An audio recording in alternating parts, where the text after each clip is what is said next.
আসসালামু আলাইকুম। খবর করছি আমি যক্ষ টেলিভিশনের পক্ষ সাংবাদিক জামালপুরের মূর্খ পাতি সাংবাদিক।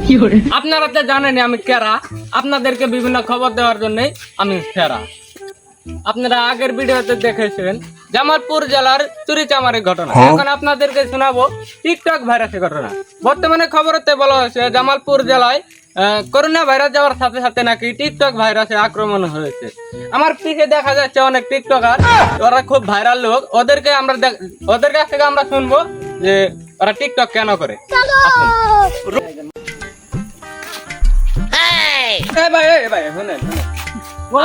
আপনাদের একটা ভাইরাল ডায়লগ বলেন। একটা ভাইরাল ডায়লগ এটা কোনো ব্যাপার হলো? আমরা জ্বলি না, আমরা চালাই বিলেট কিনা পালাই। ভাই আপনারা টিকটক কেন করেন? আরে ভাই টিকটক করলে বড় বড় মাল পটান যা। দর্শকরা আপনারা তো দেখছেনই বর্তমানে জামালপুর জেলায় টিকটকাররা কেন টিকটক করে। এটাই হলো টিকটক আর এটাই টিকটক ভাইরাস।